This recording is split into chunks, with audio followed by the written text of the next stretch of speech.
we're going to go ahead and get started. I'm going to, do you want to go ahead and bring the council to order? Good evening, everybody. Today is Thursday, January 22nd, 2026. And I call the joint session of the county commissioners and county council to order. Here we have a quorum because we have myself, councilors Iverson, Fido, Wilt, and Deckard. I believe Councilor Henry is going to be late, and I'm not certain if Councilor Hawk is joining us either virtually or in person. So we will see, but either way, we got a quorum.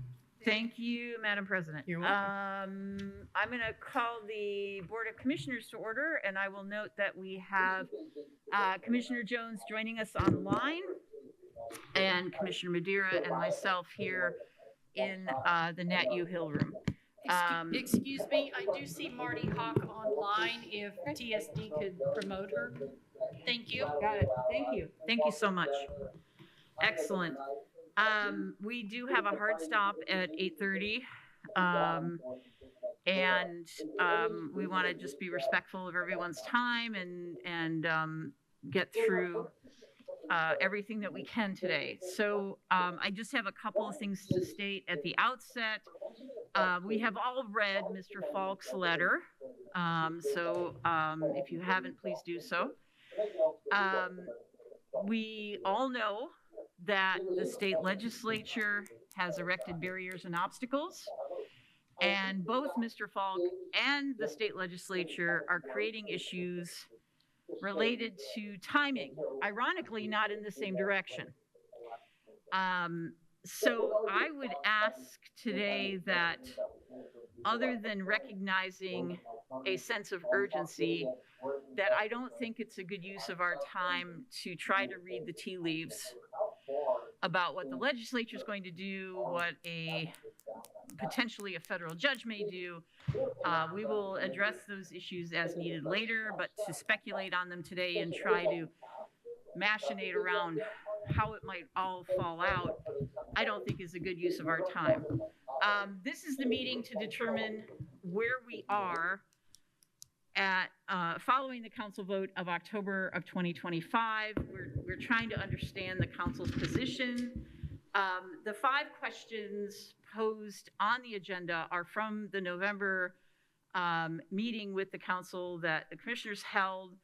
And I really would say that because we don't have the Sheriff's Department and the Board of Judges at the table, that we really can't address number 5 yet regarding a location. I think they need to be at the table. But we do have a question after that, which is next steps, where we can address those kinds of things. With that, Ms. Turner King has offered to take notes for us on the whiteboards. And if there's no objection, can we just run through the questions? I think some of them might be quicker than others. Yeah, Commissioner Thomas. Sure. Just before we go ahead and get started, and I would agree. I think, of course, we know that time is of the essence, but of course, not to belabor, because I've been in this kind of mindset, and after watching so much football over the past several weeks, I just kind of have a game day idea and game plan of that, if you will. And I think that just a couple, or I want to ask just a couple of clarifying questions for you before we get started. I understand we want to go over the questions here. My just question before we get started is what do commissioners do with these questions and possible answers of these questions after we are all done this evening? Okay, I think that falls into next steps, which is question 6. Okay.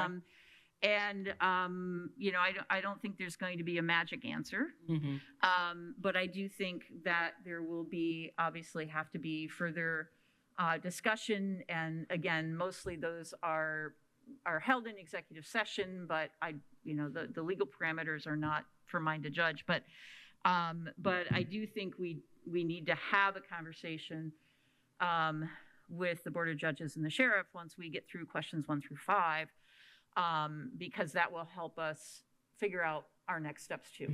Okay. Okay. So no real plan, Sure. but a Nope. plan. Okay. And then, sorry, I'm trying to connect to the Teams meeting and it's doing all these other things. Okay. What is happening? Yeah, that's it.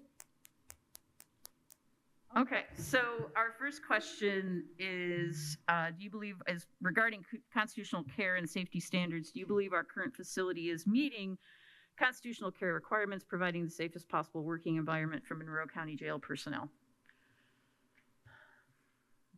Does anybody?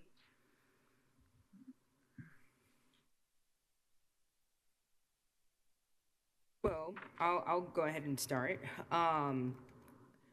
Obviously, like, we wouldn't be in the lawsuit if we were meeting our constitutional care. I know the sheriff, since stepping in office nearly 4 years ago, has done, and staff has done a tremendous job with that. But they also have expressed to us several times that, they are bursting at the seams. And then I dare to say that with really radicalized ideas that are happening through the State House right now, where we have another bill that's coming through, like last year, it, died with related to respect to making homeless sleeping, or is making those that are sleeping outside a crime. That died last year. It's back just like a terrible sequel.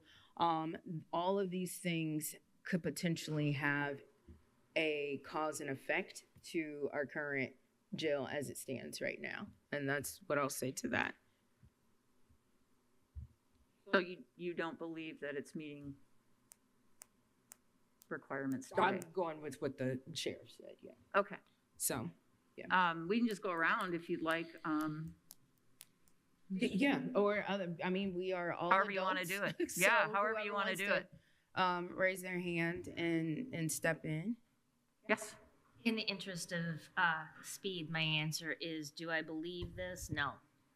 I agree that we are not. Commissioner Madeira? Yes, I would say absolutely not. Okay. And so just for the idea, for those that are watching at home, like the poster boards here are ideally maybe, as we are answering the questions, I think my idea is, if there's anything that we need to say that we can go back to and take a look at, it would be ideal for us to have that here, especially when it kind of comes to next steps. Because again, my idea is the what is, and to keep it moving. Yeah. So Like it. Yep. I like that. Shall I just Yeah. call on? Okay. Counselor Decker. We're still on this first question, Yes. right? I want to say this. I think the sheriff has done a valiant job at improving conditions in that jail. I think that's been well narrated out to the public. I think it was highly illustrated on the tour that some of us took with Ken Falk of the Indiana ACLU. That said, as has been noted in the correspondence to us, there are still remaining issues that prevent that facility from being at full constitutional care, and those situations have to be remedied. So if I were to be asked, do I believe it is meeting full constitutional care, I would say they're valiantly trying to do that. But the things that have been noted by the ACLU still remain outstanding in every regard. So that's a no. Are we meeting constitutional care? Do you need us to say yes, no? Is that going to satisfy, or? Sure. I mean, I get it's no for Okay. folks in the All public. right. I just want to make sure I'm clear. And obviously, it's about the building, not the people. This is a question about the building, right? But it's not, I mean, I don't know how I could be any clearer to say that they're valiantly attempting to meet constitutional care, but they can only do so much. It'd Right. be like if the sheriff were trying to keep water cupped in his hands, Right. it's going to get through. Right. So, yeah. Others? I don't know if Commissioner Jones or Councilor Hawk want to chime in. I do not believe that we're providing constitutional care. I think that it's not possible with our current facility, and in no way reflects on the sheriff. It's just that it can't be done with our current facility. Thank you.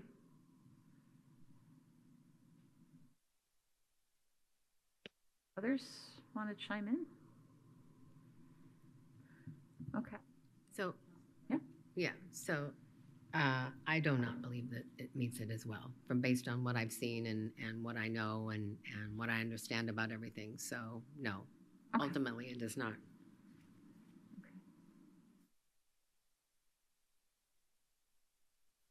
Okay. All right.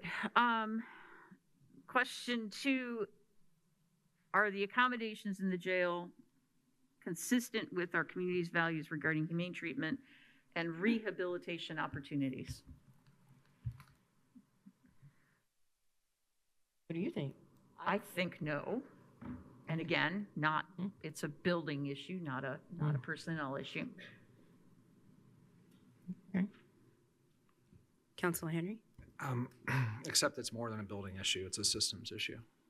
The investment of the county in a criminal justice system that addresses these steps is part of the problem, right? So if the facility itself is at the end point for choices in the judicial system to say, well, what do we do with somebody who has been convicted of something in the community? It is, in this case, it is more than a buildings issue about community values alignment. And so the facility, and we should be careful. This question asks about the jail, and that's good. The previous question asked about the jail, which is good. But I would just highlight here that when we're talking about the capital investment, last estimate, 225 to 257 million. This has to also include the other options that we would want to pursue to make sure that we have humane treatment and especially the last phrase, rehabilitation opportunities. Mm-hmm. Those might not occur in that building. And it's worth noting, of course, the DLZ design as of late removes some of those rehabilitation opportunities from the building. They're not co-located there, and they're not expanded in ways that I think previous versions of the council have hoped to see in terms of diversion programs and the like.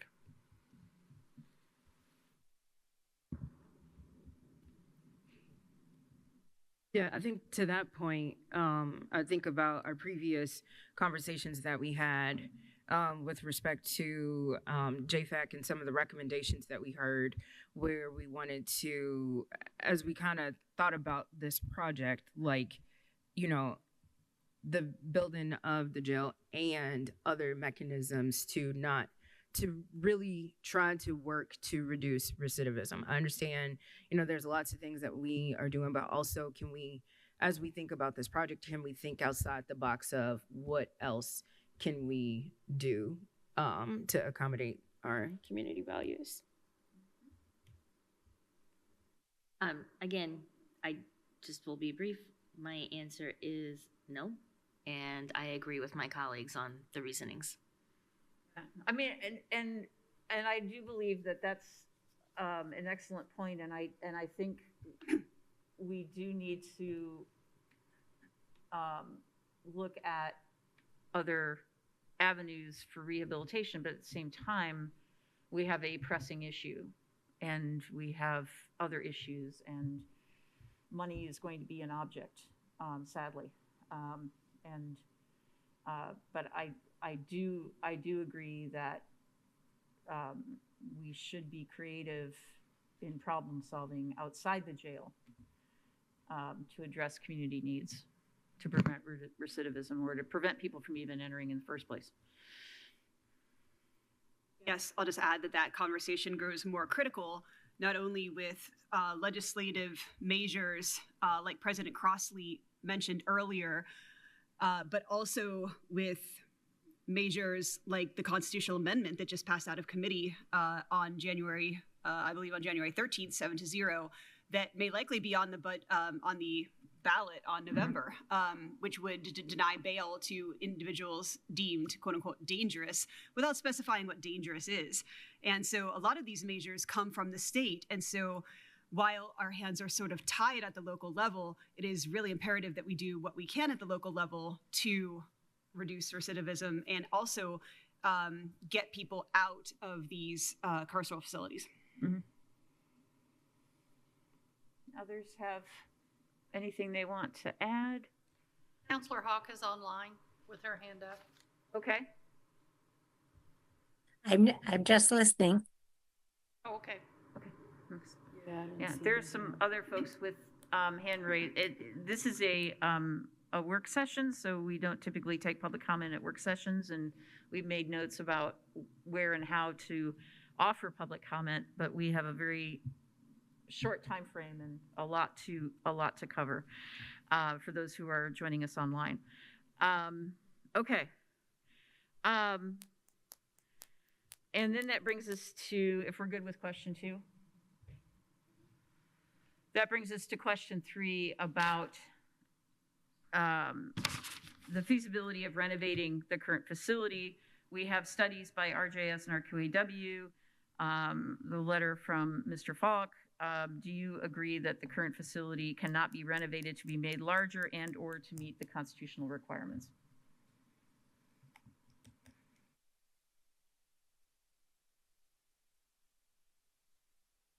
Anybody want to speak to that question? I'll kick off, I guess. I agree that the current facility cannot be renovated to serve as a jail. And Okay. I mean, I think the facility, there's possibilities for that space, there's possibilities for that property. So I don't want to say that, but specifically to this conversation, yeah, I've had lots of conversations with people about this, and I am convinced that ship has sailed. We've seen the inside of the building. We've seen the cramped space. You cannot make it bigger than it is. And even, I think, renovations that might move the courts or, lots of cool ideas aren't going to address some of these other building health systemic to the building problems. So I think it's, I just don't think that's a viable option. All right. Yeah, I was going to say the same thing, like with respect to the jail, because the crux of the lawsuit is the jail. So the jail is the main issue that obviously, who would have thought 40 years ago we would have a jail on top of a building? And we've seen the issues that it's caused the entire justice building as well. But again, I think my scope and the way that I want to think of these questions is to respect to what is the county being tasked to do, and it is to focus on the jail. Gotcha. Okay. You made a good point the other day, because we talked about the studies that say you can't renovate. And I think your point was that there's nothing that says we can either. There's no design out there that says this is how to renovate it. Right. Yes. Yeah. There is no particular. Yeah, I forget actually that exact point. But it was a good one. So I think I've just made it for you. Yes, thank you. Sorry.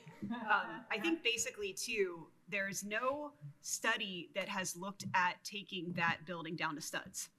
And we may well think that building taken down to studs is more expensive than building something from scratch. But since we're not really considering that, and I don't think there's any time really that's viable being spent furthering that discussion. Others? I think it's been stated by my colleagues, but the way that question reads to say current jail cannot be renovated, I would agree with that statement. Facility we've just covered in a variety of different ways. And, we don't need to relitigate or go over root cause issues as to why the building has collapsed as it did over a 20 or 30-year period in terms of the maybe just not maintenance being done on the first 2 floors of that facility, carpets that haven't been replaced in a generation, things like that are not really the scope of this conversation today. But if its current jail cannot be renovated to make larger permit requirement, I would agree with that statement. I'll agree with the statement as well. I think that structurally it has many, many, many structural issues. Plus the design and the size of many of the spaces are not adequate. Mm-hmm. Yeah, and I'm on board. I'm on board. You know, you can't really. I wouldn't put it down as a maintenance issue. I'd put it down as a design issue and engineering. That was cool in the 80s, but you know, isn't working anymore today. And I think our staff does a great job keeping things together. And actually, as I've been talking with several people over the course of the past week, it was hastily constructed to begin with. And it has had several renovations over the past decades to accommodate larger numbers of incarcerated individuals. So those renovations have not always been skillfully done. I was just going to say to kind of echo that the things that made us able to save this courthouse, which then turned into expanding our campus in different ways and into that building that were the solutions for their time, put a very difficult design to all the sheriffs that precede Sheriff Marte and the rest of the building issues. One thing, though, I will say is, I mean, at one point the county had sort of a plan for all this, whether people agree with the plan or not. We had a plan for this, and the state did change things. And one thing that, while the state is not necessarily a party to our lawsuit, many of their policies so robustly affected that I sometimes wonder why the Indiana ACLU is not looking at adding a party. Yeah. Their sentencing effects can affect our judicial system and increase our populations. At the same time, we've been told what we can and cannot bond, and it is not always clear to this council what we can and cannot bond for, or when we can do it, or what the law will be like, be a crystal ball or otherwise, or even interpretation of many of our associations.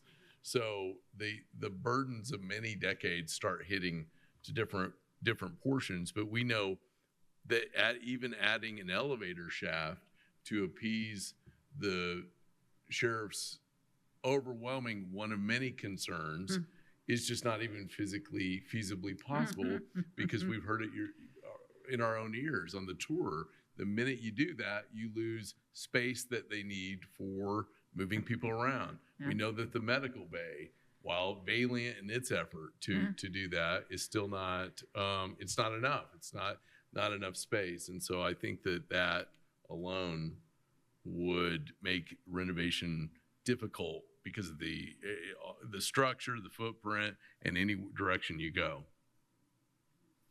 I mean, yeah, because if we were leaving there, we were talking about putting an elevator shaft on the outside of the building as an option, which is crazy to imagine.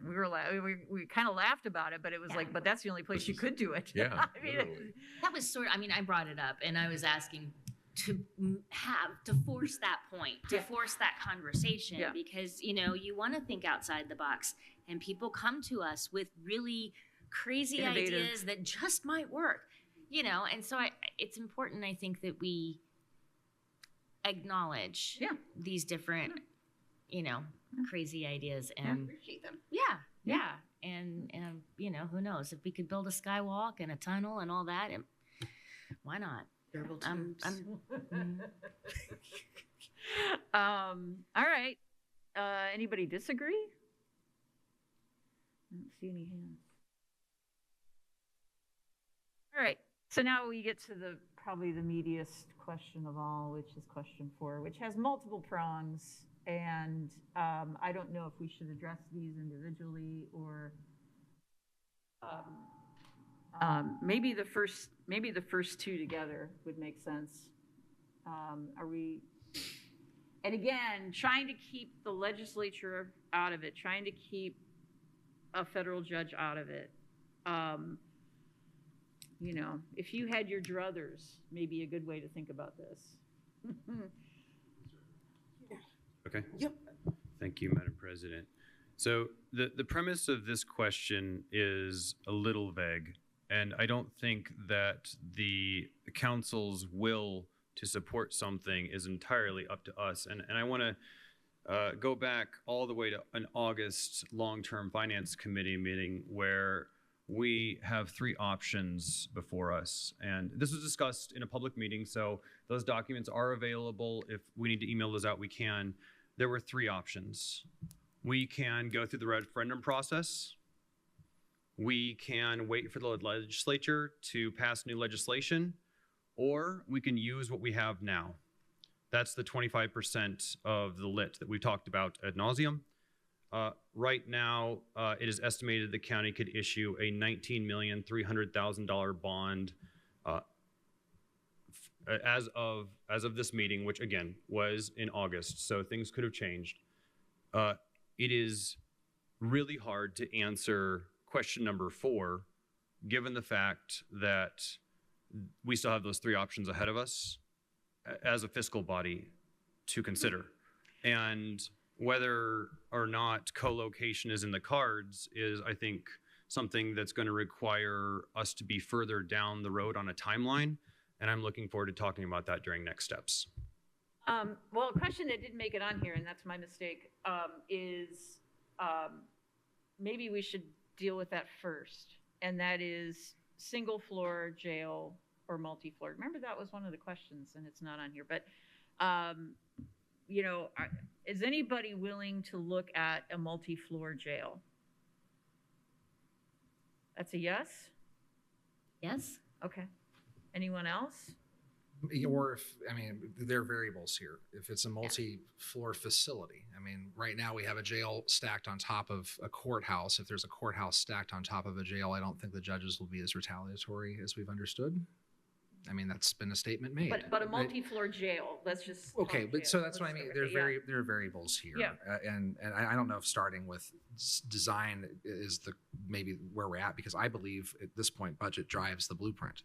So it is hard for me to answer a question that says my druthers, because that assumes I have unlimited financing, which we don't.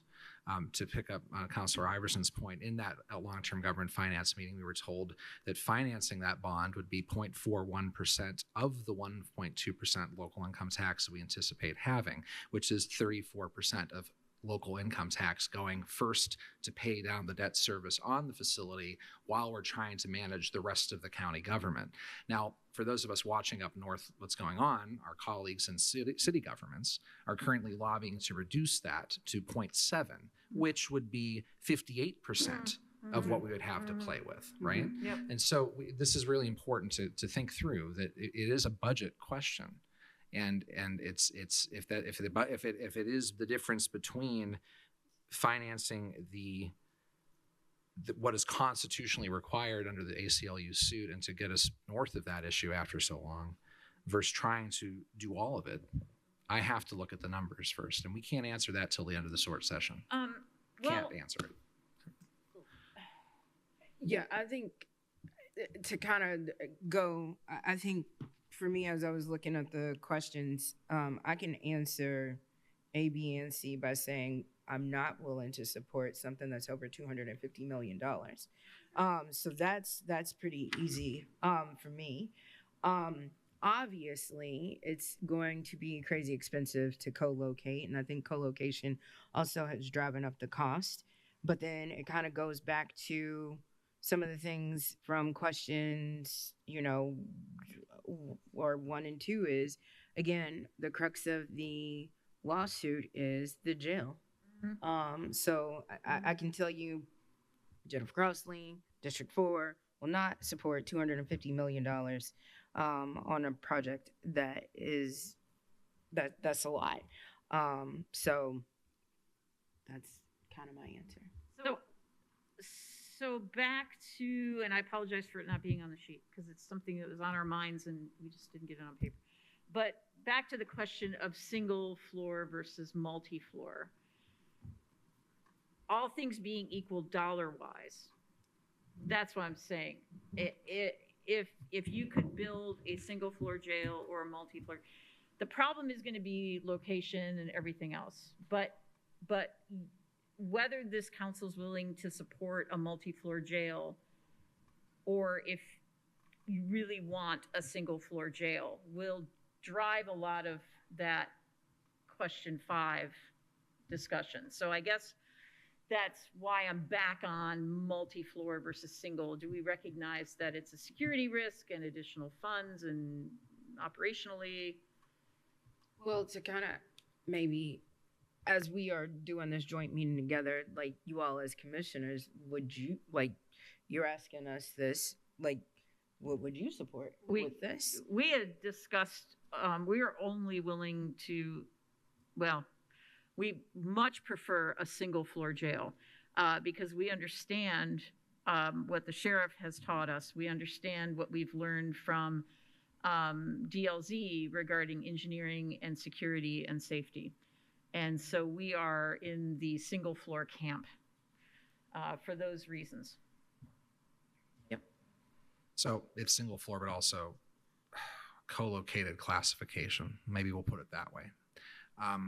If we imagine that if we were pursuing other options for the question 2 answer, that classification of mental health and other diversion activities doesn't need to be in the same facility. It would mean multiple facilities, but also might mean facilities are not necessarily run by the sheriff's department, right? Mm-hmm.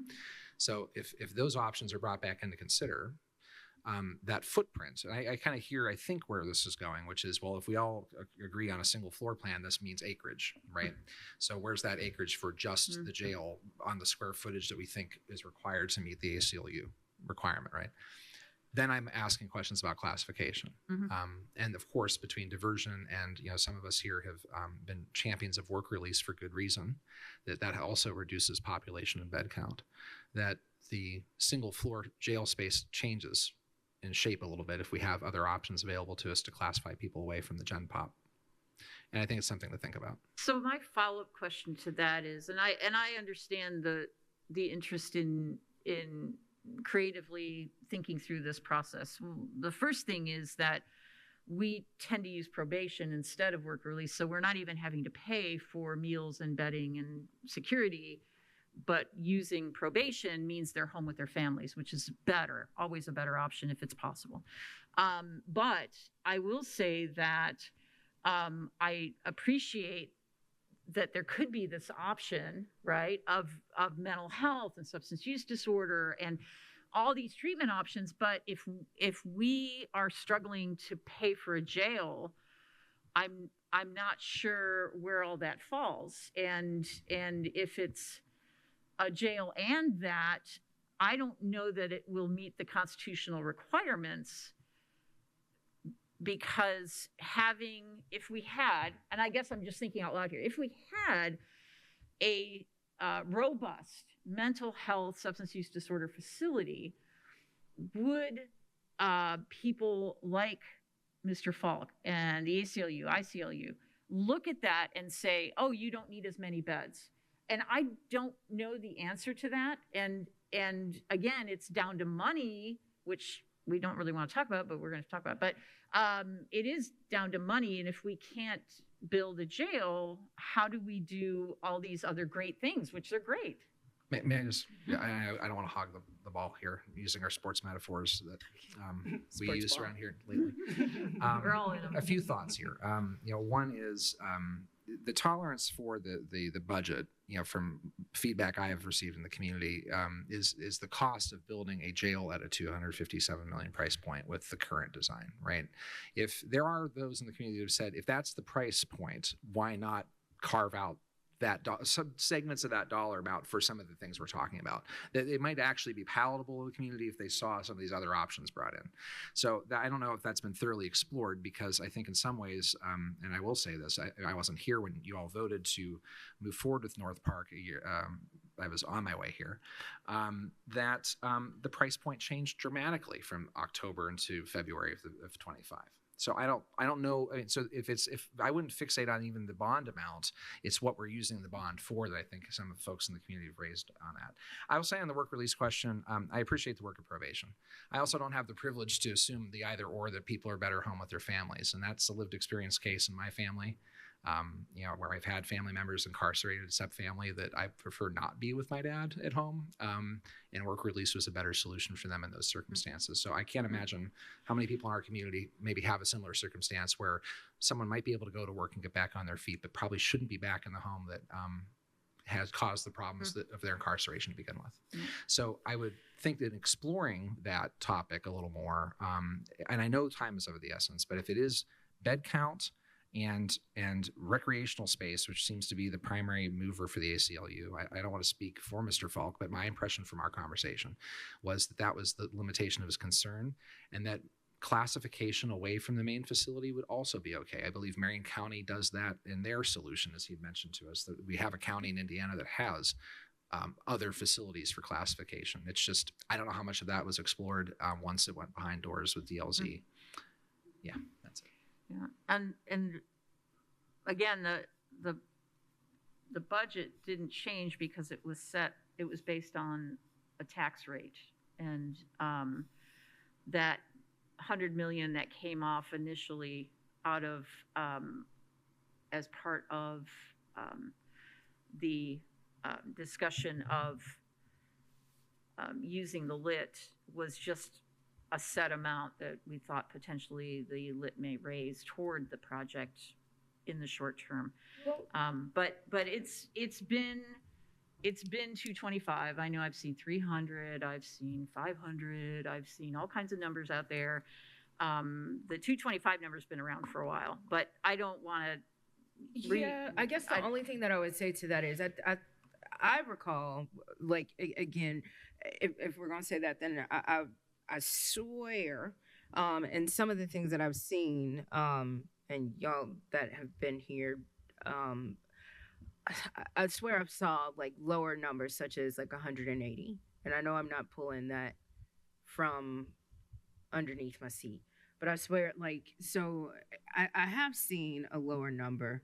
But again, with the wants and the needs of people and what they wanted, it just kept kind of ticking up and up and up, which is where we are now. So I will say we did pass the tax, and we definitely did that because that was the biggest thing that everybody kept saying is, council, what are you going to do about it? And we did it. And then the rest is history. Yeah. So Okay. Yeah, I think there was an estimate of actual hard, quote unquote, costs of Yes, 175 and soft plus costs. soft costs adding up to Yeah. 225. Yeah. That may be where it's at. Yeah. And I know that a lot of numbers have been thrown around, and sometimes those numbers were jail only, justice facility. I mean, so it's a lot.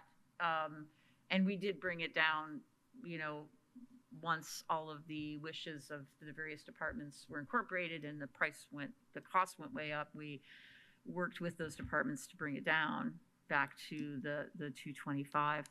Can I throw a comment out there too?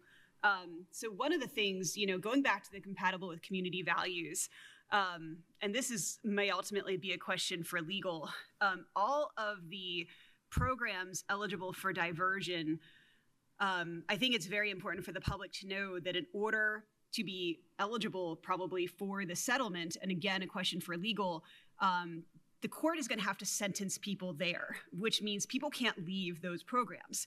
People are not eligible to leave work release. People are not eligible to leave certain forms of mental health treatment programs once they're sentenced. And it's not going to be the type of mental health treatment that is voluntary. And so I think that when we talk about putting dollars into those types of programs, I think when I hear community members talk about that, they are talking about putting part of that $225 million into programs that are not under carceral supervision. Which is why those things are not diversion. They're talking about diversion, Exactly. but once you're talking about sentencing, Exactly. that's not So I diversion. just wanted to clarify that. Yeah, no, point. I think yes. that's a really good point. Yeah. And I think we need that in our community, instead of sending people to other counties. But So there may well be two types of mental health treatment in the community eventually. Diversion, mental health treatment that is involuntary, and there might be voluntary mental health treatment. I think Councilor Decker had his hand up. He's been waiting for a while. Jump in. Thank you. I'm patient. I'm patient, which you have to be on this issue because we've been at this for a minute and not much to show. One thing that I kind of want to bring it back to on this question of a 2-story jail is I don't fully know the answer to that question because, number one, I'm not sheriff. And while we have to think about the financial constraints of this, it's the sheriff's duty under the Indiana Constitution, right, to administer that jail. And the one thing that we've heard repeatedly is that 2 stories and an elevator or systems create hardship and problems. I would be a little bit nervous about rushing right back into all the tackle traffic for the same problem. That said, and the sheriff will, the team and others will know this better, if there is technology or building architecture that makes that less of a problem, then I could see that. The other thing I would say is just generally is these are sort of the questions in 4, A, B, C, and D. They're sort of, to me, fantasy questions. They are. Because if, we've heard from our city friends and colleagues that they want a facility within the city versus what was being looked at and that the council put the brake on. The issue is wherever that is in the city is a variable that is high. It's exceedingly high. It could be, dependent upon that, but that affects that in addition to stories and other things. The co-location discussion, which we had painstakingly had, came, I think, not from ballooning up this project, but it came from listening within the system. But then we have to factor in the cost for that, whether you have some near, some not near, and other things. And our arrival was in the past that things had to be approximately close to each other for all of that. So on 4A, B, C, and D, I think they're nice philosophical questions. I think the issue is, again, we come back to the funding amount you can do. What can you do with it? What's the stories look like? How does that happen? And I'm not sure that we know that. I would kind of love to add 7, 8, 9, and 10. And right. Some of that is, where does the city council members who raise the concern, where does the mayor, if they want it within the city, where would they think that location needs to be? And then we have to hear from the public on that. And then we have to look at what a design could look like. And then probably at some point during that, we have to hear from the sheriff and his team and the judicial system that will actually have to administer it. Right. Because ultimately, none of us are going to be putting the keys to each cell or releasing that or administering those courts. So I get a little worried about the questions in 4A, B, C, and D because I don't know that we have those answers. And we painstakingly talked about elevators forever. Yeah. For like 6 years. Yeah. So let me throw this in there. I get what you're saying because there's a lot of things that are out of our hands, and I've acknowledged that. There are things out of our hands. We all know that. We all are crying about it. But if we say, well, it depends on the city or the legislature or Mr. Falk or a federal judge or whatever, if we can list out all of the influencing factors, the question is, are we going back and looking at potential properties for a single story? Or are we looking at potential properties for multi-story? That's a big difference. And I don't know that we should spend our time looking at everything again, because, yeah, we may have to, right? But if we find, let's say there's this little slice of property that would just be perfect, but it'd have to be multi-floor jail and there's absolutely no way to co-locate.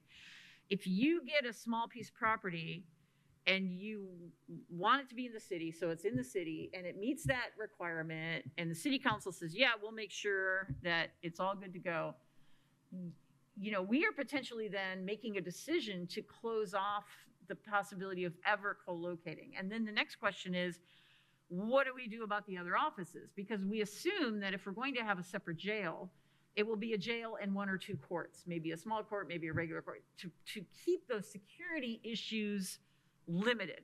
But then that means everyone else is at another building. That building, well, that's possible, but we also know that building is going to need some work. But there's also an operational cost that's very long-term that will impact how much it costs to not co-locate. And I think granted, there are things that are out of our hands, but we could become paralyzed in the analysis. And I think just thinking about preferences at least would be useful, because if you're asking us to start from square one again, looking at properties, we could do that, but now we're way beyond 2026.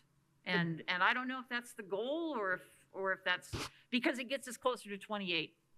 That would be, yeah. I guess the thing to that would be is, but wouldn't we have to? Because in October, like, I thought it was clear, but in listening to some of the meetings that you all had, maybe it wasn't. So I'll kind of reiterate, like back in October 27th, there was a 1-2 vote that we took, with North Park to not, like, we're done with that. And so I guess since we now have scrambled and now we don't have a location that we have identified, I do think that is something that we have to go back and look at. I think ideally we have to look at, what we already have to own. We also have to look at how we can have city entities. I see a city council member on Teams right now.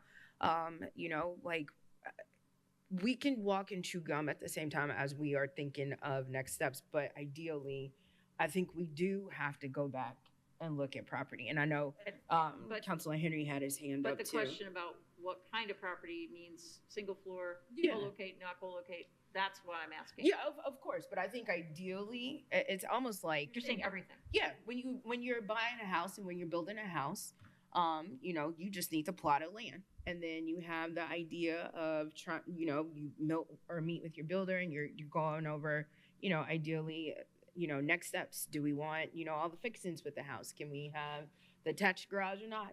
Those types of things. So I think we gotta, the big thing is at this point is where? Councilor Henry? I would just maybe reiterate what you said there too, because I agree that in the night we voted to not proceed with North Park, I also wanted to make it very clear that purchase agreement was dead. But I understand from county legal, the language says it's a dead document. And if that's still not clear, that by not proceeding and the purchase agreement expired, I'm under the impression that's no longer on the table. And so if we can't, it'd be nice if we could at least agree on that, because it seems like we keep resurrecting this as if the purchase agreement that was presented is still alive. It expired by code. I mean, it's in the agreement. So I guess a question I have is, has the commission through county legal continued to pursue a relationship with Mr. Kreider on that property after we know the purchase agreement died? It's a dead document. We understand that. You don't. Well, I think that's important to say. It's all, we all know. But one of the concerns that was raised had to do with the co-location requirement in that document. And so we're talking to him generally about whether there's a I don't want to tread, Jeff, stop me if I'm going too far here, but we're going to talk about. So you're reopening the discussion for the property because the purchase agreement is a dead document. So it sounds like it's so you're this would not be the same one. This is we're exploring a lot of avenues, believe me, and not just that one. We're looking at a lot at one time, trying to figure out what our options are. And I know that one of the issues relates to co-location on that site. And if we don't have that requirement, that may become palatable, but we don't know that yet. So this is just, we are looking at everything. Well, let me then just follow up to say that, okay, thank you for that information. That's important to know publicly. I think the second piece is that and I don't want to go down this rabbit hole too long, but in the context of the discussion of the city of Bloomington's issue or concern to have as much of the criminal justice enterprise remain in city limits and for walkability, buses, probation, courts, lawyers, all of it. It is important to talk about the zoning of North Park and how that evolved in the purchase agreement because, and I will admit, as a candidate for office, I thought at that time the movement of the entire justice enterprise to North Park would be an anchor for development in that corner of the county because according to the comp plan of the county, that part of the county was always set aside for growth. Over the course of the year through the purchase agreement's stipulations, we removed the PUD, we put a historic overlay on it, we put a preservation easement around it, which would preclude any development around the North Park property. It happened, Commissioner. I was in the Plan Commission meetings with you where we put the historic overlay and the preservation easement because it was part of the purchase agreement. And so if one of the concerns of the city, and I'm presuming and speaking for them tonight, is part of the economic vitality that happens around the justice system, lawyers buying coffee, meeting clients, whatever that is, moving it out, the other piece of that is what that does to the economy of downtown Bloomington and also the accessibility of persons trying to get to and from the building. So there's a lot, and we can go down this for a minute, but I think there's a lot more about why North Park. And I got to say, I mean, thank you for sharing that there's been discussions with the property owner. I thought I mean, if we are back to the drawing board, I mean, I would presume that's looking at other properties anyway. That's right. And I think the historic overlay you're talking about is actually across on the other side of 46, and it has nothing to do, it has nothing, that property they're using for fill, so it has nothing to do with this. I think we agreed it's the corridor of Hunter Valley, right? But okay, that's okay. I wanted to go back to just something. I don't have in front of me anything that underscores the assumption that 2-story in this location is cheaper than 1-story in this other location. I mean, if budgetary concerns are there. Now, my logic tells me that certain elements of that might make that true, but I don't have that to be a fact. And if we're again running into the wall of dollars, I think somebody has to explain that at least clearly to the public. I think there's a lot of things about multiple stories or 2 stories or whatever stories that can actually end up being more expensive. I mean, if we look at our current facility alone, that some of the costs that we deal with there are robust given the nature of that building and how it was constructed. Right. So you're asking a question about facility and the cost of 1-story versus multiple. It could be 2, or it could be more. And then the other question that tags onto that is the operational expense, increased costs over time of multiple stories versus 1. So there's 2 things, but they both, okay, thank you. I just wanted to clarify. Because I assumed that 2 in a certain location would be less than 1 in another. But then again, I have been shocked sometimes all these years on the council at what things cost and what you don't think about. That become problematic. Even the operation day to day, those two floors, 3, whatever we're thinking here, because that's not been a part of this discussion, I guess. So Decker, to your point though, we've never seen the actual Excel sheets on those numbers. We don't have an operational cost benefit analysis for this. I know Councilor Iverson was asking back in February for what the operational cost of X or Y is. And did you ever receive such an analysis? We never received that analysis. So ever. Who is going to put that together? I mean, I presume the person driving the project management of the design, who's in the meetings with DLZ, that could help answer that question. I would assume it would be the sheriff working with the council. And Okay, but potentially Let's talk about it when we get there. Yeah, I mean, it's, that's not something that. So to follow that up though, I mean, the cost benefit analysis of transport versus co-location, the cost benefit analysis of multi-floor, single floor, the cost benefit analysis of, because if we can get out of assume, feel, believe, and actually look at the numbers, then that might be useful. And I think that is, I mean, it's been since February. I remember my colleague here asking for some of this data to help us understand that. Because otherwise we're making wild assumptions about transport versus co-location, and also taxpayer, what we're buying with that, how many staff are required to staff the much larger facility or stories. And boy, is that information important here when we're getting into hundreds of millions. I guess for me, I'm still kind of, if anybody is seeing my face right now, I guess I'm still stuck on the conversation about North Park still circulating. And I guess I really thought it was as clear as day with that purchase agreement and the conversation and the vote that we took that North Park we're done.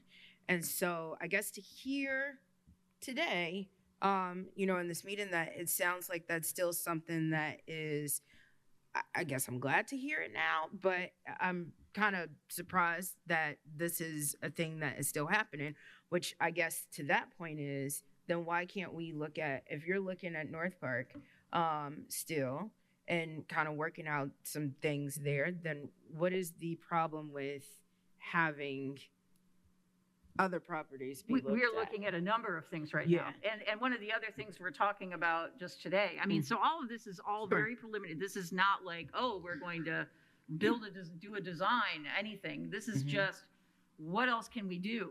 We're just throwing everything on the table. And so we are looking at other properties that have been suggested in the press or in email or whatever. We are looking at, one of the things we talked about today is the importance of getting a cost to renovate the current justice building just for the justice purposes, not the jail purposes. What would it really cost to do that? Because we know that building needs HVAC and plumbing and electrical. I mean, it needs so much. I don't know. I think it's beyond studs. But we need that number too, because that may come into play if we are not co-locating. What is that going to cost? And, so we are looking at, as we have throughout this process, we're looking at everything we can think of all the time. And it does, just because we're looking at it doesn't mean we're proceeding with anything, because as we did in October of 23, when we brought the purchase agreement to the council the first time, we would have to bring it to you anyway. But we are just trying to get as much information as we can get while we're trying to work through all of this. This is just information gathering. This is not a commitment of any kind to anything. But we know that everything's on the table, and we're trying to figure out what some of those options are. Have the square footage of just the jail footprint from DLC.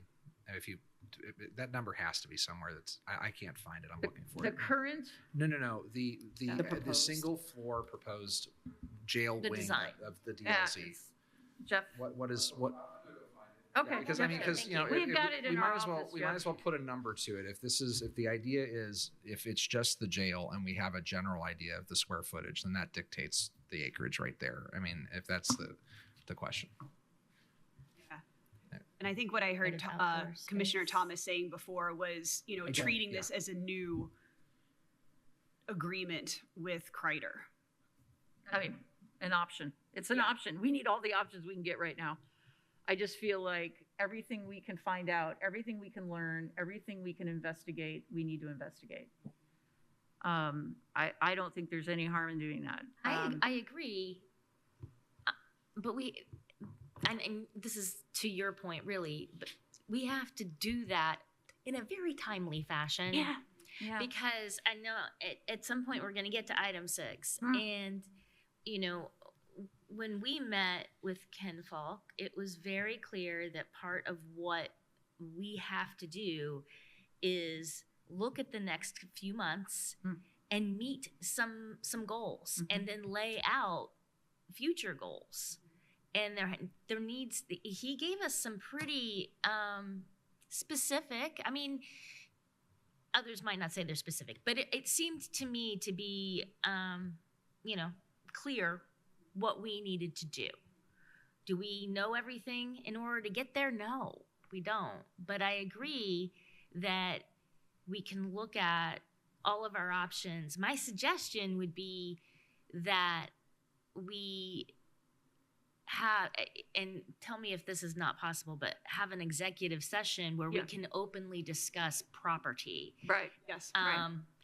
Well, maybe not tomorrow, because I think we do need to get a list of what is available from this big to that big, and Yes. location, and Yes. and piece together something that we can at least That's all we're doing. start Yes, moving that's all we're forward doing. with. Yes. And the sheriff and the board of judges need to be part of that Oh, yeah, yeah, yeah. conversation. Absolutely. I mean, I know that we need the money and we need the bill. There are things that we all have a role to play here, but I do agree that that's all we're just learning everything we can right now. And I really want to highlight what Councilmember Wilt said, is the important part of that is that we do it together. Yes. So I think what you're feeling some anxiety with the council right now, that the two liaisons are just learning about this tonight, and so we just want to do stuff together. That's all we want to do. We And just I talked know it's about it preliminary. this afternoon. We just talked about it this I afternoon. hear you. I mean, I hear you. I hear you. You all are welcome to attend our admin meetings. They're online. They're on Teams. I mean, we just talked about it today. So I guess it's all. We're just gathering information. Council Hawk, you have your hand raised. Yes, we had a list of different properties that were under consideration. It wasn't a secret, it was public information. In the top three, as I recall, was Fullerton, Thompson, and then Vernal. And the council as a whole had said no to North Park. So that seems to me that leaves three under consideration. And that would be Fullerton, which the entire council and commissioners and courts and everybody and the people went out looking for the property, thought Thompson was, not Thompson, but Fullerton was the right place to be. At the time, and we did a lot of studies and so forth, spent money on that property, had the offer accepted. And that is when they went to the city and city planning said no. Well, hello, we've got a whole new ball game at the city. The mayor said she'd work with us. The city council is working with us. So are we going to consider that? Or are we going to consider Thompson? Or are we going to consider Vernal? Why do we have to have a secret meeting to talk about things that's already been discussed publicly? There are other properties potentially. Yeah. That's why. So, but Commissioner Madeira. I guess I have a question about what exactly was the no vote on, because I took the no vote to be that building on that property and not necessarily no to North Park specifically. I took it to be North Park under those conditions at that price, and perhaps not to North Park, a smaller chunk of North Park, maybe without co-location at a different time. I didn't hear anybody say that they wouldn't come back to North Park. It's not haunted. There's no PCBs there. There's no reason why we wouldn't come back to North Park under different circumstances and build a different building there that's more affordable. I didn't hear anyone on council say that night, and if we need to come to that understanding, I would like to hear that now. I guess to that point, and I might tag our Molly Turner King in. Yeah, it was 7 of us said no. Purchase agreement, and that right, was, and then we at the very end of that last meeting, I believe I think it might have been Councilor Wilt. Somebody had brought up something where it's like, how do we make sure that we say that this does not come back again? Am I mistaken in that? And so I guess that's the tweet, that's the post, that's all of what we said in that long meeting is there was a 2-part, there was a question about it, and towards the end of that, I know it was a long night, not everybody probably stayed, we did.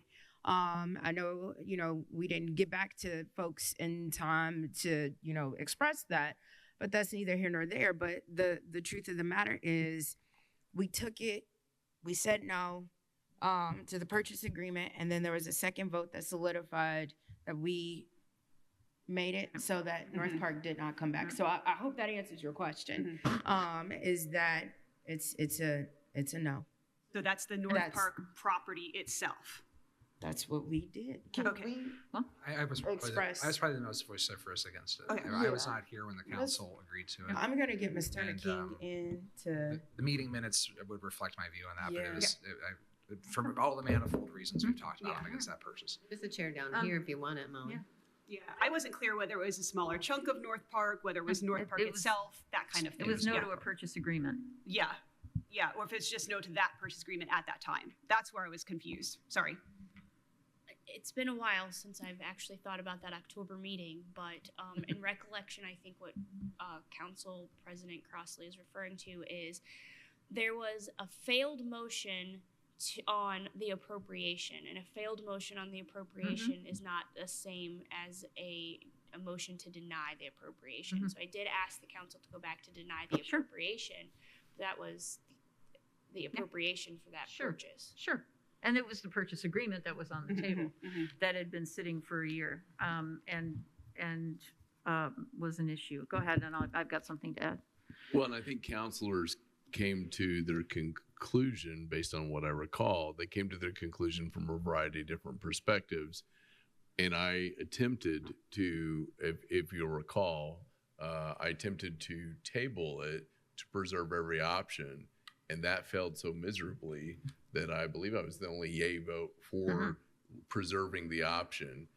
And as a person who has kind of built a lot of time trying to figure out how to get things done with where the currents are taking you towards mutual goals and solutions, my conclusion at the end of that effort was that there was not an appetite for that location to even be preserved as a further discussion. And it was pretty robust, that vote. I think I was one against all. Sure. So I just want to note a couple things. First of all, that yes, the Fullerton project got a 0-9 vote from the Plan Commission. It also got a 0-9 vote from the City Council. It's not that new. The council's not that new that those 9 people, some of them are still there. But that's a discussion we need to have with our colleagues in the city. And it's something that I look forward to learning what they're willing to help with, et cetera. The thing that concerns me is if you look at a Google map, Fullerton is farther from downtown where we're sitting right now than North Park is. The other issue that I keep hearing is transit, et cetera, that you got the same issue there as we've got here, although Fullerton Pike is now open. But either way, transit becomes a county issue in 2028. So I think we can safely say we'll deal with transit, and we've already dealt with transit in a lot of ways that have been really effective in keeping our county residents plugged into getting onto BT buses, et cetera. Now, having said that, that would take it out of the downtown, which was your concern as well, and puts it in a place where there's really nothing else right now. The other thing that we've talked through is the Thompson property, and there are a lot of unknowns, and we're looking at these right now to just gathering information, not making decisions, gathering information so we can work together to look at all of our options.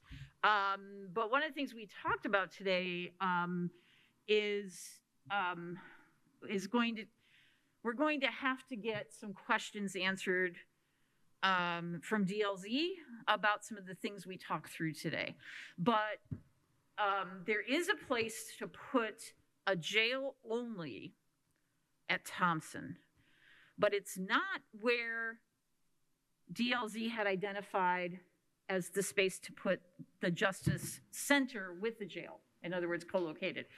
It's actually up sort of in the southwestern corner, right? And that could be done without, ostensibly, we have to verify this, But these are the things we're throwing at the wall, see what sticks. That could ostensibly be done without moving the lines, the electrical lines, and without moving the big heap of dirt. The problem is, if we did that, we may be foreclosing the ability to ever co-locate on that site. Because I don't know that those things can be done once you've built a jail and opened it. So there are, and we don't know the answer yet. We're going to get information. We're information gathering in overdrive. And we've been doing this for several weeks, but we are in information gathering overdrive. And so if anyone has ideas, send it to us. We've looked at a lot of them. I don't even really want to belabor that, but just to say that that's our job, is to keep doing this and keep moving forward and keep looking at what options are out there. So if anyone has a brilliant idea, send it our way. Council Henry. Thank you for that. I was out at Thompson for a different reason recently, but I can kind of wrap my head around the property, what you're saying, where that would be on the property. But how's that any different than the planning that was already done at Thompson years ago for the campus? This was the 2008. This is a very early study for Thompson that had located The 5 juvenile buildings. facility. Yeah, but there were 5 buildings located on that master plan. What's changed topographically or geographically? What's happened that helps me not understand that why one design is so radically different than a master plan that had 5 buildings on it 20 years ago? One of the discoveries that was made, and this is when I first joined the county council, was that the design that was presented to the county was a boilerplate. And it didn't reflect what's actually there in terms of the electric. And I think it assumed a driveway off of Rogers, which we now know is not even possible. It made a lot of assumptions, and I don't remember geotechnical being done. I think we were sold a boilerplate that worked elsewhere, and it included a car wash, which everyone was excited about. But yeah, so anyway, I just remember that part of it. So I guess as we kind of are wrapping up, because earlier I had posed a question and we said next steps. So are we ready to move on to next steps? I am. Okay. I feel like I'd really like to know if we're looking single floor or not, and it sounds like we're looking at everything. Is what it sounds like. Am I wrong on that? Everybody wants us to look at everything, right? Every possibility. Okay. Yeah. All right. I would just ask, Councilor Decker, do you have the trauma of being in the State House once upon a time? When's the short session over usually? It's the end of late February, end of March. Well, they finished sooner because they tried to change the congressional maps. Right. So in some ways we'll have a pretty clear idea of how bad is bad in terms of the budget piece, which is, have they altered the tax code even farther than what we have? Because while I appreciate folks didn't want to necessarily talk about that, for me, I need to know what our capacity is for actually the revenue that we're playing with here. I need to know that I can't answer a lot of it. I get that, because it's like, how do you talk about what you're going to do without knowing what money you have? I get that. But at the same time, we're going to wait for the legislature, but who knows what they're going to do in 27? Let's be honest. We don't know.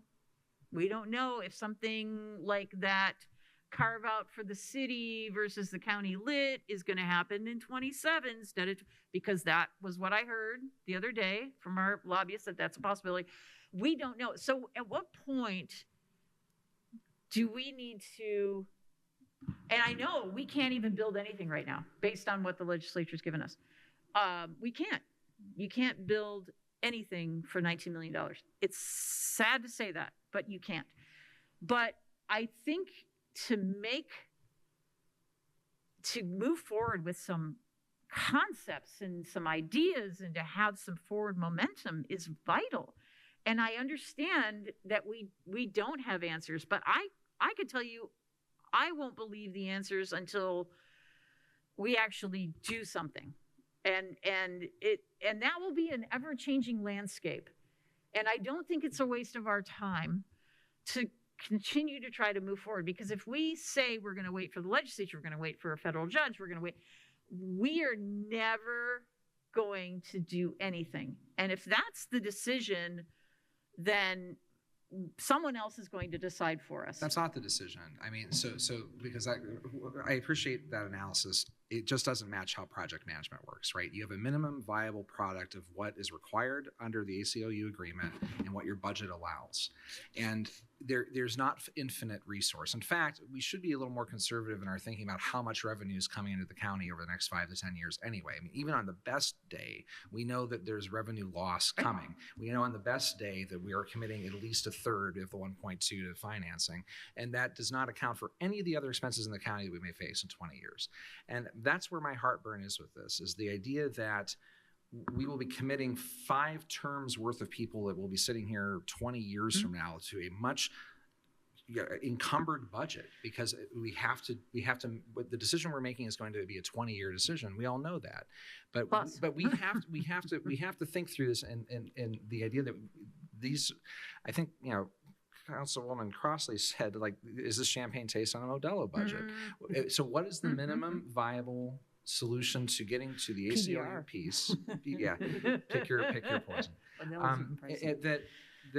So I can't operate under assumption of there's just an infinite resources. That's how we got to a 257 million question that really scared a lot of people in this community. The feedback we got was, whatever this is way too expensive. And so from some folks. So that's why I'm okay holding my breath for a few weeks on this particular legislature, getting through this session, and having a better understanding of our revenue coming in. Okay. We know costs are going up all over the country. Okay, so I hear everything you're saying, but we are not working under normal project management circumstances, as you well know. Should be, frankly, but okay. But we are not, because we are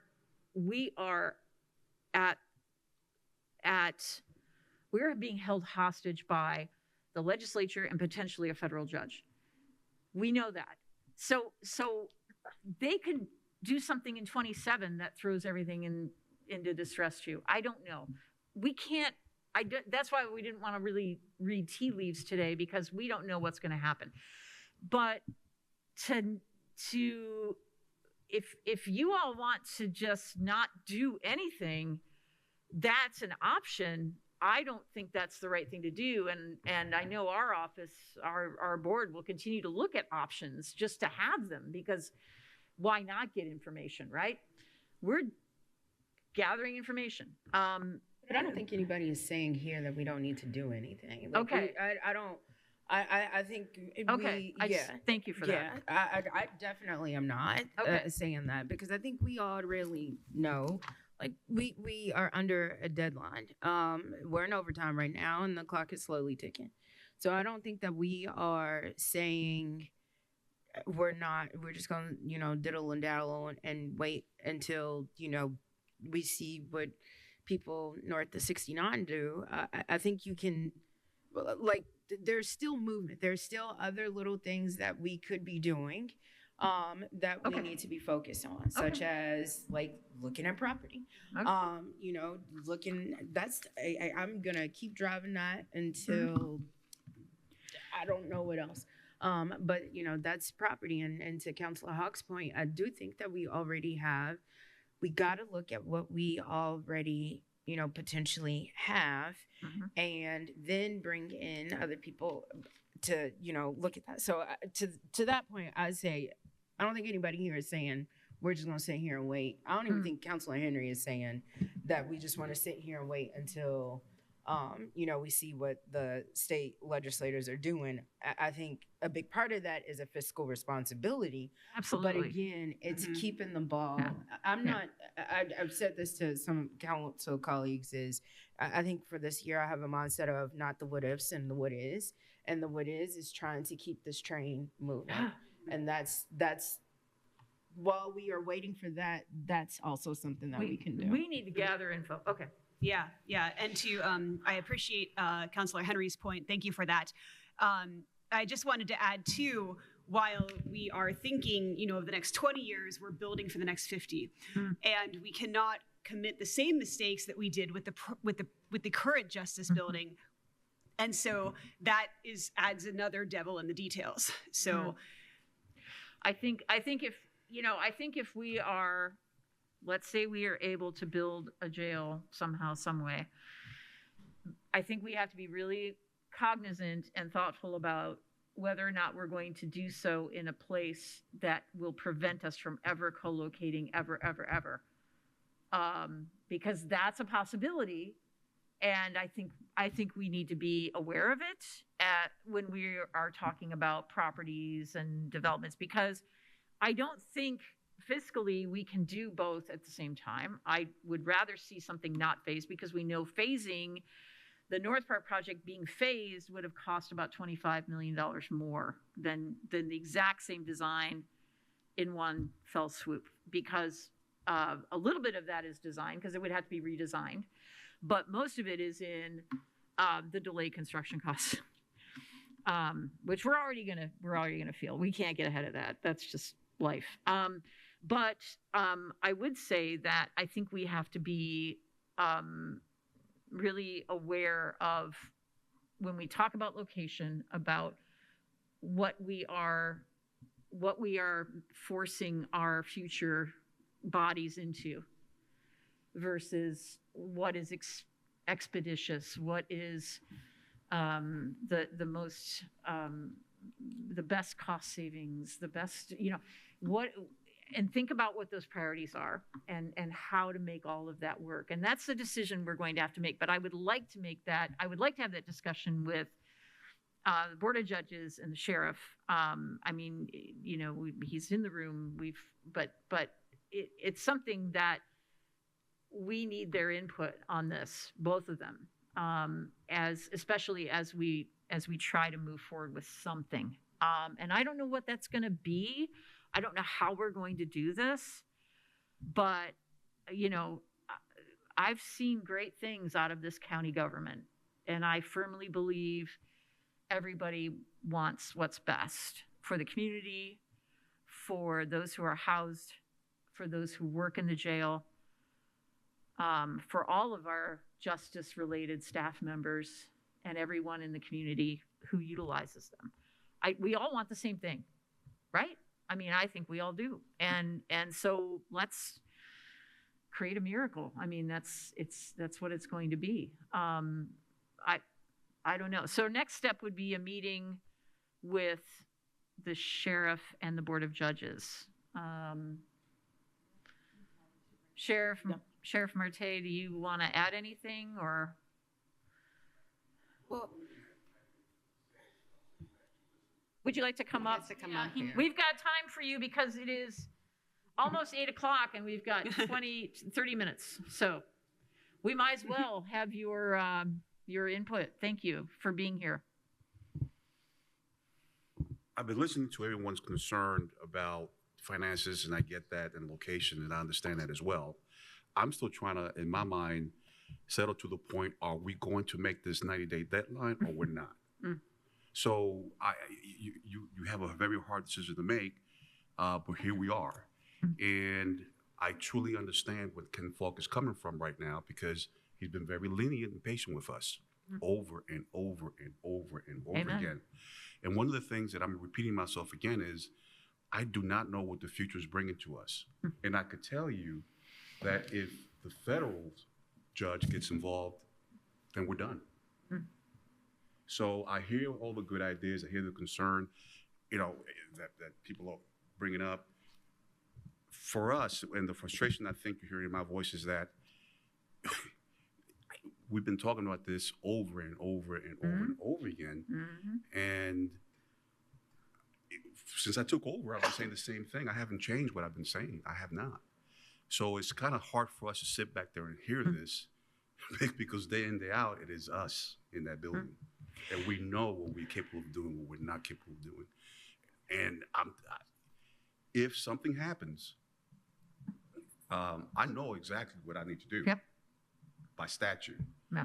And I will be coming in front of the actual council to ask for appropriation, to do certain things, to think outside the box, because when you have to classify people, that's the main thing. We can't do it right now. We just can't. And I've been saying that for a long time. If this body remembers that we took the time to do the pony training, we all did. Okay? We also took the time by ourselves to bring you in and talk about the only topic was classification. That was very intentional because I was trying to avoid this here. But here we are. So I have to be truthful. I always say that you might not like what I'm going to say, but I have to be truthful. I don't know if we're going to make this 90 days based on what I'm hearing right now. I just don't know we have the time to do that. It's logically, to me, I don't see it. Couple of things. Anything that we would do within the city of Bloomington, we're already not ever going to make the 90 days. I'm just going to tell you because we'd have to go through a plan commission in some form or fashion. So already that's already not going to happen.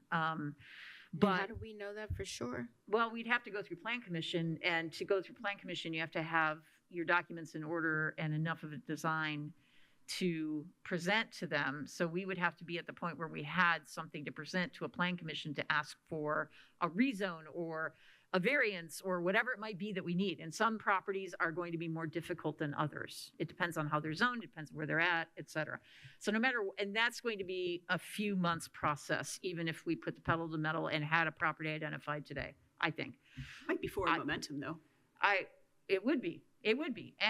But I have a question. Could you address, just again, I know you have, could you address, Sheriff, the multi-floor versus the single floor? Could you talk through that again? Well, everyone knows the history right now of what we're facing. Why we want to repeat what we're facing already? I'm struggling with that one. I get the finances, but what we do tonight, what we do here is going to affect, I'm not going to see the new jail, so I'm not speaking for myself. But I am speaking for the other people who are going to be in that new facility, other workers, whoever the service is going to be, whoever the staff's going to be. I don't want to set them up like where we are right now that we can't even expand where we're at. Think about that. So what I'm saying is, why repeat the mistakes of the past?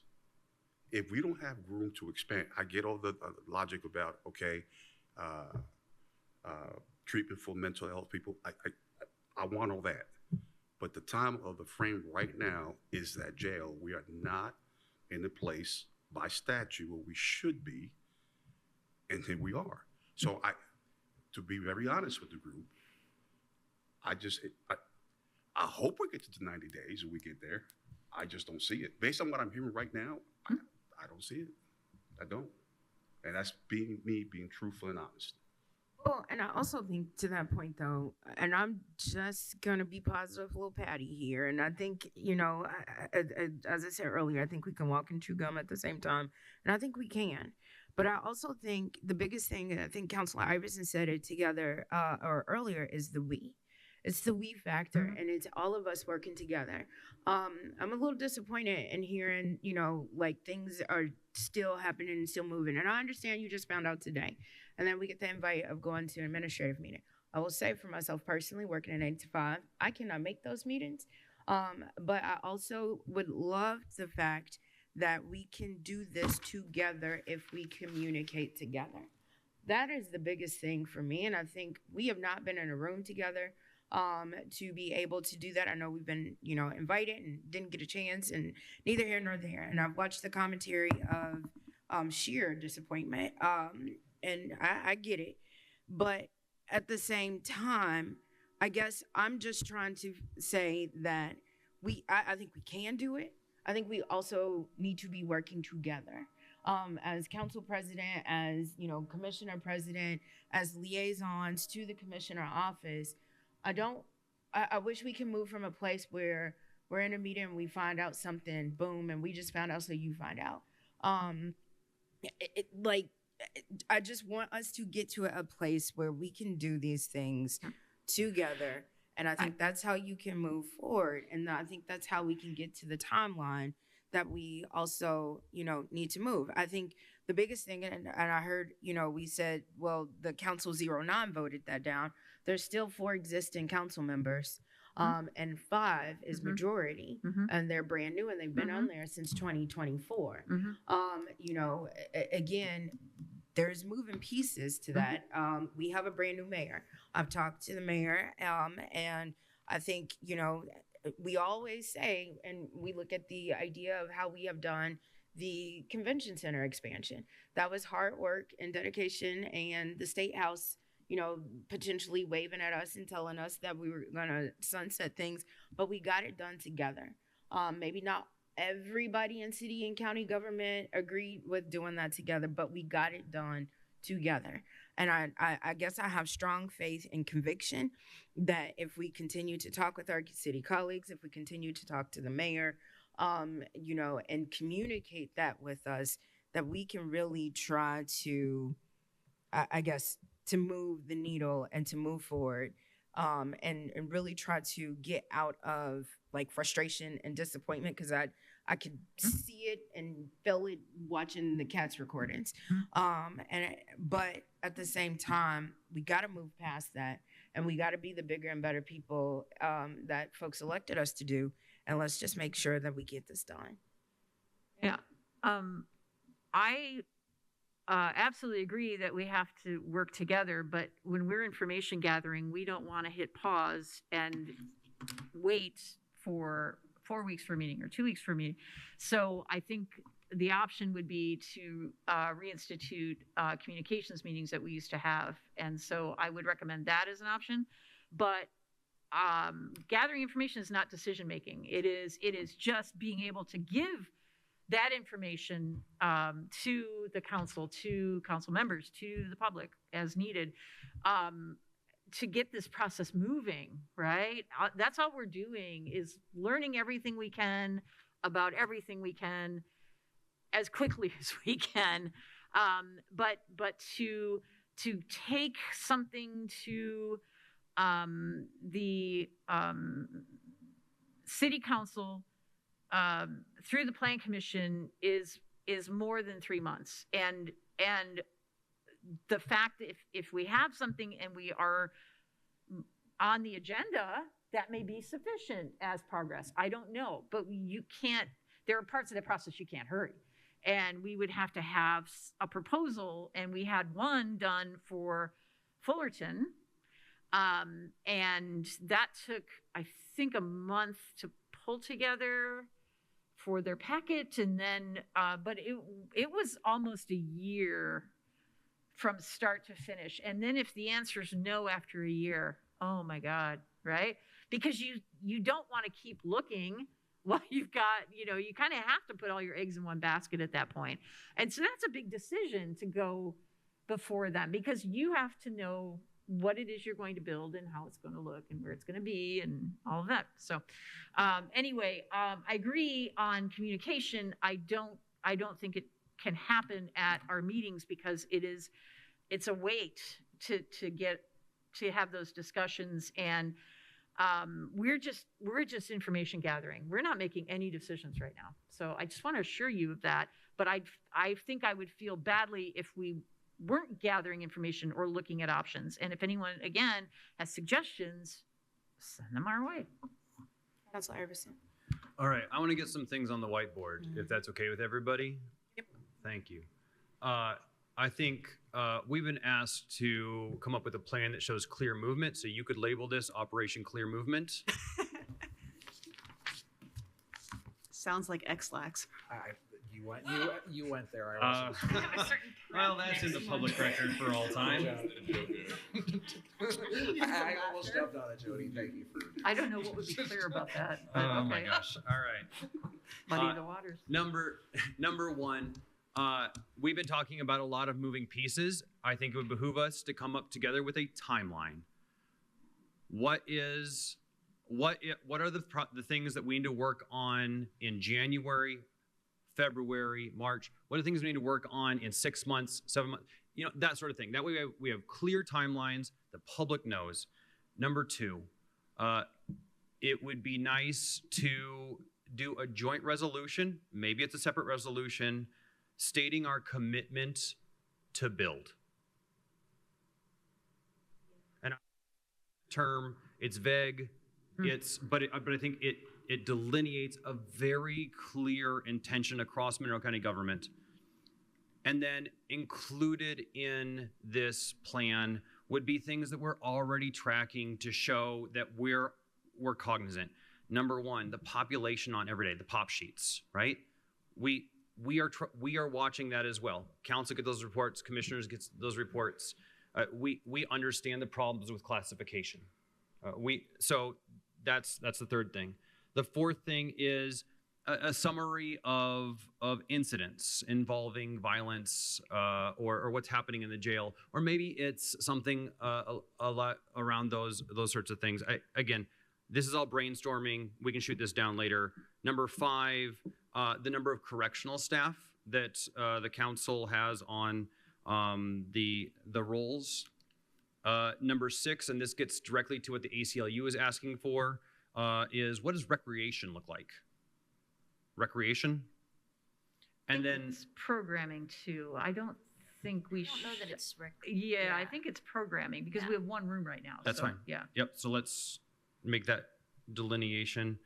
And then the last point of the report could be a regular summary of our progress given to the public. Maybe that's in a commissioners meeting, maybe it's in a council meeting, maybe that's in a joint work session like this.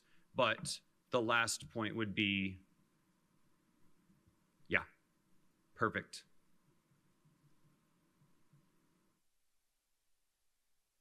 There it is. Operation Clear Movement. I see a purpose for a lot of this. I'm not sure we can create a timeline, honestly, right now, because I think that would involve agreement on things that we're not agreeing on right now in terms of, do we wait for the legislature? Do we, I think a priority list would be better, honestly, because I don't think there's going to be a timeline we're going to be able to meet, because we're going to end up, we're at the mercy of a lot of folks. I get that. I think a priority list of the to-do list is what's needed. And I don't know if anyone wants to add anything to that. We got 20 minutes. Kate, Kate had her hand up, and then Councilor Henry next. Sorry, Councilor Wilt. So I understand where you're coming from on that. However, we have to make a timeline per Mr. Falk. That was a very specific request of his, and most important is between now and April 15th, what are we getting done? But it does need to go beyond, because he is interested in our benchmarks into the future. What is it that we are putting in place? So we might not come up with the timeline and match up specific due dates in the next 15 minutes. But if we can agree on the to-do list that we need to meet with the Board of Judges and the Sheriff, and we can come up with by X date, that gets us one step closer to creating that timeline. Yeah. And then perhaps we can show up at that meeting with a proposal for some benchmarked items on a timeline. Or Henry, and then I'll go Deckard. Thank you. I appreciate Councilor Iverson's detail here that he put up. I guess my questions are a little higher order here as I see it for next steps. Yeah, the first is, I think, just getting more info. We need the data and not the assumptions or feelings about or beliefs about things. One thing that I would benefit from, I think we all would, is some sort of opinion or document from county legal that explains what the U.S. code is that we are being held under. We've made some assumptions about what a judge may or may not order, and code delineates that with the word shall. I'm no lawyer, but when I see shall, that says something to me. But it would be very nice to understand what it is that we may be held to from a federal legal context. I really would appreciate county legal's interpretation of what that means. Similarly is the interpretation from county legal about Mr. Falk's statement of clear movement. Now, he is given us a description of that, what he thinks clear movement is. I think Councilor Wiltz just talked about things like benchmarks and milestones. But that term of art means something because that's where we're aiming, right? What does clear movement mean to the litigation and, versus, us guessing what we think that is? That's really important to get the target, right? What do we think that is, so we know what clear movement is to message? I think all these ideas here get there personally. The third thing I have to say, and I think we did touch on this, Commissioner Thomas, you mentioned it, but whatever the mechanism is that puts the liaisons or council back into the routine discussion about the development of this project is really important. Because I don't think there should be surprises, right? I mean, we should know things about information gathering, about decisions about design. We had 2 public meetings in February and August about design. That's all council ever got, right? But we need a more routine back and forth about the project. So when I say things like project management, I mean this. I mean, clearly there's a room where decisions are being made with a vendor and county officials. Some of us see that information, some of us don't. If it's liaison roles that are in that room, great. If it's appointees of the council president, great. But there needs to be a lot more crosstalk on the minute by minute on this. And really sharing that research with the financier, which is the county council. I'd also have to say too that we haven't, I think this was raised by my colleagues in a different meeting, but we haven't seen a lot from Mr. Tam lately by way of emails and how we're lobbying at the State House. County council used to get those emails with some more frequency. But if the county is lobbying on fiscal matters, especially tax rates for the purpose of funding a project like this, the county council needs to know about what we're lobbying on. So to the extent that we're getting those emails, we need to know a lot more about that. Those are my next steps. We're getting bill tracks right now, and we haven't received those in a while. We're just getting bill trackers, so it's. Okay. But I would just raise that's some of the things I would like to see. Yeah. Councilor Decker. I was just going to say, back on the timeline for a second, I think a timeline, I mean, I talk about this every day with my students. Timeline only works if it's honest to the circumstances. Right. I think if we speak in fantasy terms of, well, let's not factor in the legislature or factor in the city, I think we have to own it. And I think that we have to own all of that together with those entities. And so I think a timeline can say things because that Mr. Falk, and frankly, more importantly, the public can see, such as the county, here's the efforts that county has done in the past, here's the efforts moving forward, and that's kind of the focus now for this portion. Now we are talking about site selection. We're also talking about scope, given the rough estimate of dollars we think are available per bonding under things now. Here's where the legislature is done. We will evaluate if anything affects that. The city planning window is typically 100 and whatever days that is. I think that should be mentioned in the timeline as well, because other communities are not like this. And friends, if ever there was a good warning for those of us who are in elected office, the fact that our timelines and planning and other things take so long might be a good indicator when we're struggling that we want to shorten that for others. The last thing I'll just say on this, friends, is we are going to have to do something robustly that this community from border to border has struggled with for a long time. And that is elected officials are going to have check egos at doors. We are under a lawsuit threat that is more than Mr. Falk. It is about constitutional care for souls that are in there who cannot come to a public meeting and speak for themselves. And if it weren't for the good nature and transparency of the sheriff, we wouldn't be to this point. So I think if we kind of adopt that mantra and work forward, perhaps it's shared documents that also the public can see on the open timeline, I think that we have those less surprises and those less aha moments, but we can say to Mr. Falk and to the public, because they're important too, this is kind of where this is hitting. We're hitting a city foul, or we're hitting a township foul, or we're hitting just a foul of we can't figure out what we can do with our own money from our own taxpayers because the legislature changes it every 3 seconds, right? And I think that's just going to have to be the order of business for things on this issue and probably a lot of others, because nobody out there really cares about our squabbles. They're really bored with that. And it's just, and frankly, I am too. We got to get back to some of this sense making and getting it done.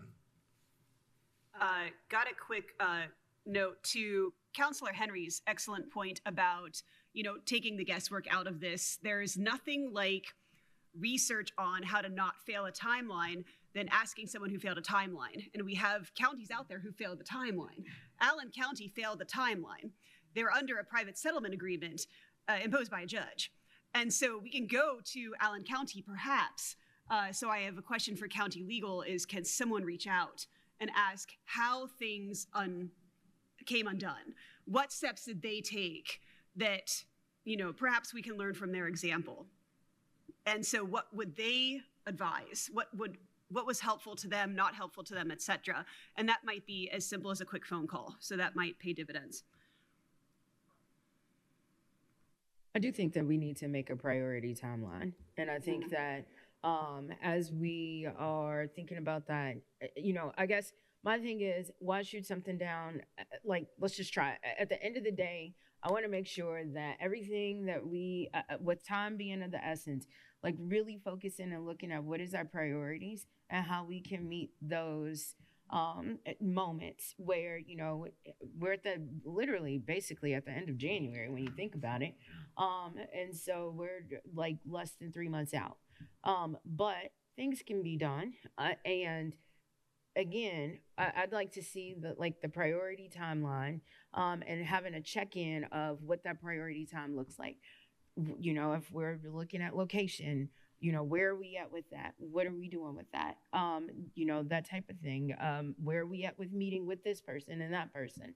I'd like to see how, that's something that we could do together. But I guess as we kind of wrap up here, I did want to ask another, kind of bring it back to the question I initially asked at the beginning is, it is no surprise that obviously there are some feelings that commissioners have about the vote that we have done and the vote that we have made. I understand that. New year, hopefully we're moving past that. That's my hope and my intent.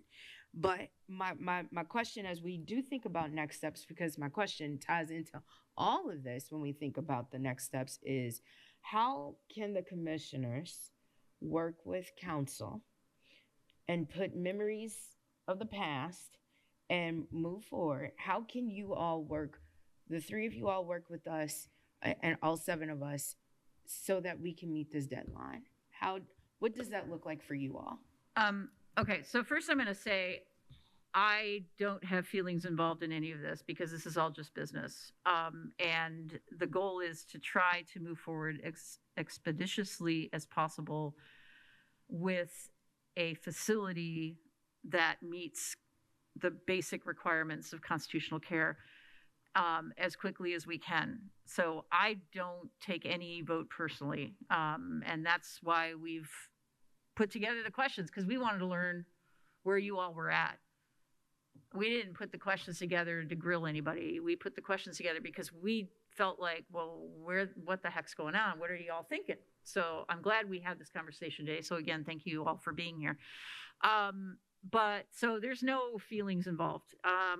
It is just business. And again, we can set up a regular communication time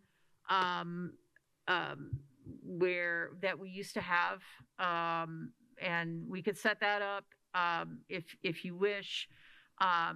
We're just going to keep doing our part. I think if you need information from DLZ, then that can be expressed to us or to Angie or to Jeff or to Molly to say, hey, can you ask what the staffing costs are? And that's something we covered in the pony training too.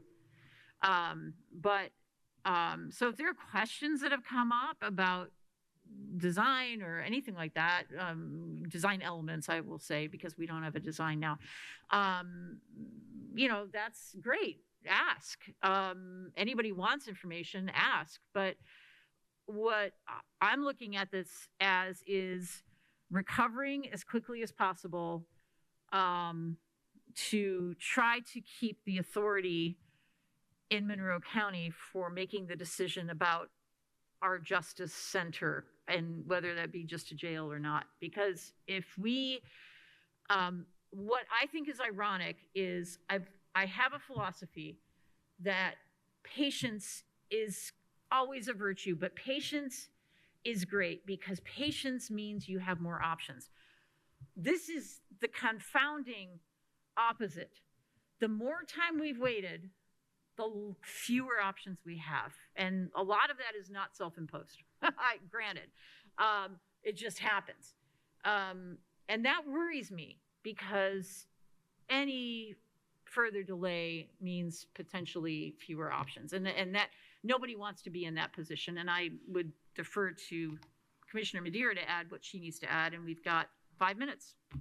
Yeah, I know Councilor Fido hasn't really had a lot to say, but you know. I'm interested in an update, a weekly update. Is a weekly update reasonable to think we could expect that from the commissioners on what you're doing as far as looking at property? What could we get updates on anything that's going on? Anything related to this project? Not in a meeting form, but in written form? Yes. And could that be posted online so the public can see it? Well, sometimes that's not possible because, yeah, but what can be posted and shared publicly should be shared publicly, and what can be and shared with us should be shared with us. I like weekly timelines. I'm big on weekly.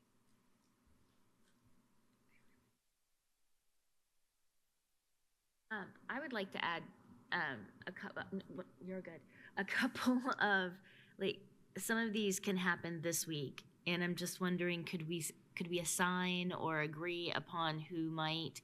I'm happy to contact the lobbyist on behalf of council with all of our emails and ask that we receive those updates.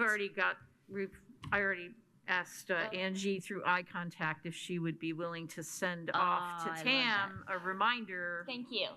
Okay. We've already. Perfect. Yeah, we're good. It's done. Someone to call Allen County. Do that. Okay. I'll do it. Councilor Crossley's gonna call Allen County and kind of get some insights, hopefully. I think if council has fiduciary financial questions about staffing and things like that, pull them together, or we can talk to DLZ, pass those on to DLZ, who know what these costs are, and I'm sure the sheriff already has in his pocket a good listing of a sense of the cost. But I don't, as much as it is important, I don't want us as commissioners to get involved in something that's not really our thing. Sure. Our thing is trying to find property and trying to find a place to do this and trying to do this as expeditiously as possible. Scheduling a meeting. And earlier we had mentioned, maybe it was just me, but including city folks in maybe not that same meeting, but a meeting. So Yeah, and I agree with that, but I think our first meeting needs to be with the sheriff and the board of judges. Sure. And I don't know if it's a work session or if it has to be executive session, because we might want to talk about some specific properties. And if that's the case, it might need to be executive session. I'll leave that to legal. But could we issue the doodle poll to all those parties and get a meeting going so we can talk through these questions? And I'm kind of looking at Angie and Jeff and Molly. And can we also work with the council office too with that? I hear a lot of we, and then like we're doing it, but then we sounds like Board of Commissioners, but we doesn't include county council. And I think that's the level of like what we're trying to do. Sorry. Yeah.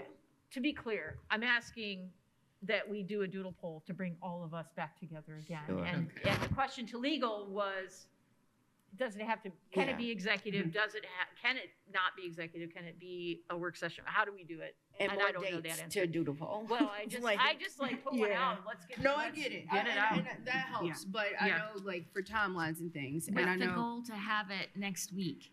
Yeah. I mean, that's optimistic, but truly, we are under a crunch. I know.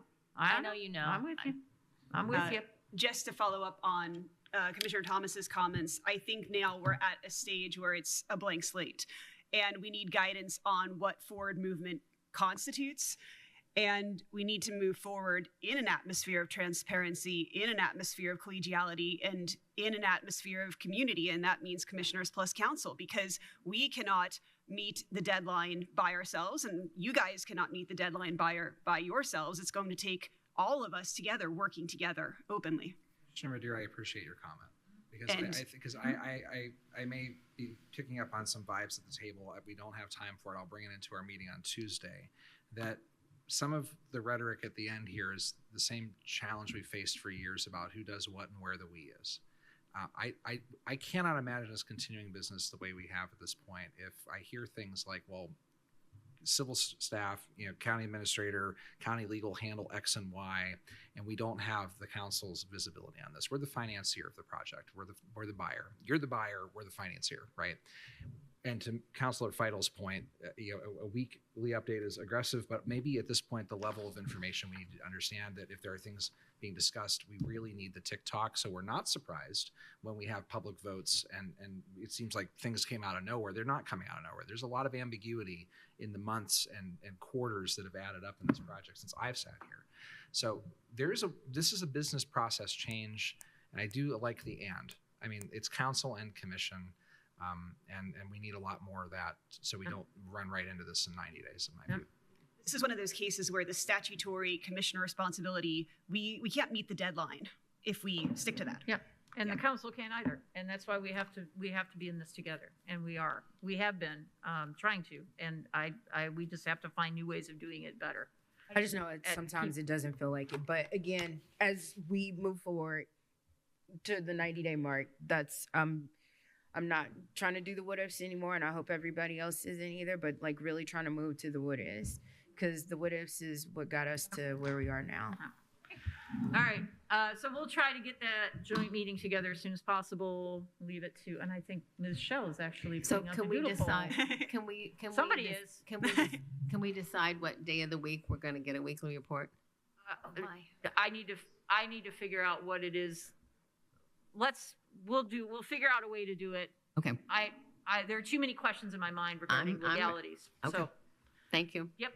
Thank you. As well, Thanks, what everyone. might be in the report. All right, we are adjourned. 1 minute early.